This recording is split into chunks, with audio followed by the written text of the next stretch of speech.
There is a place in your heart that you have never shown anyone. Not your closest friend, not your spouse, not even the people who pray for you every Sunday. It is a room you keep locked, and inside that room is a pain so old, so quiet, that you have almost convinced yourself it doesn't exist anymore. But it does.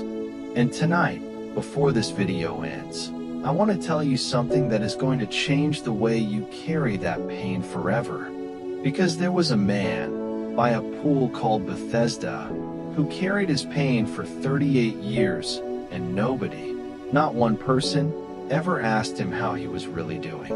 Until Jesus walked up and asked him a question that still echoes across 2,000 years, straight into your living room tonight. Stay with me, because what happens next in John chapter 5 is not just an ancient story. It is your story. Let's go back. Jerusalem, a pool surrounded by 5 covered porches, and lying under those porches, a multitude of sick people, blind, lame, paralyzed. Tradition said that when the water stirred, the first person in would be healed. So imagine the scene. Desperation, competition, bodies pressed against bodies, all hoping, all waiting, all alone in their suffering, even while surrounded by a crowd. And there, among them, was one man who had been sick for 38 years. 38 years of watching other people get their miracle while he stayed exactly where he was. 38 years of disappointment becoming a kind of identity. He probably stopped expecting anything from anyone a long time ago. And this is where it gets personal, because maybe you know that feeling. Maybe you've prayed about the same thing for years and nothing has changed. Maybe you've watched other people get the breakthrough, the marriage, the healing, the job, the freedom, while you're still lying by your own pool, still waiting, still wondering if God even sees you anymore. That man's hidden pain wasn't just physical. It was the pain of being forgotten, of being overlooked, of being so used to disappointment that hope itself started to feel dangerous. Then Jesus showed up, and he didn't ask the obvious question. He didn't say, "Do you want to get into the water?" He asked something deeper. He asked, "Do you want to be made well?" Read that again. Because sometimes the real question isn't whether God can heal you. It's whether you actually believe you can be free. Sometimes our pain becomes so familiar that healing feels almost frightening. We get comfortable in our wounds. And Jesus, in his gentleness, reached past 38 years of disappointment and asked a question that forced this man to hope again. This is who Jesus is throughout John chapters 5 through 8. He keeps walking straight into hidden pain that nobody else dares to touch.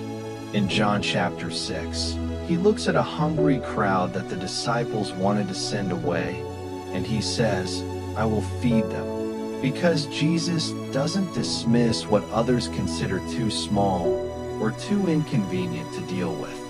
Your pain has never been an inconvenience to him. In John chapter 7, we see Jesus misunderstood by his own family, rejected by his own people, whispered about behind his back. If you have ever felt rejected by the very people who should have loved you the most, your own family, your own community, your own church, Jesus knows that pain personally. He didn't just teach about suffering. He lived it. And then in John chapter 8, we meet a woman caught in the most shameful, most exposed moment of her life. Dragged into a public square, surrounded by men ready to stone her. Every secret sin she'd ever tried to hide, suddenly displayed for the whole world to judge. This is hidden pain turned into public humiliation, her worst nightmare, lived out in real time. And what does Jesus do? He doesn't join the accusers. He kneels down, writes in the sand, and says words that have echoed through history. "He who is without sin, cast the first stone." One by one, her accusers walked away.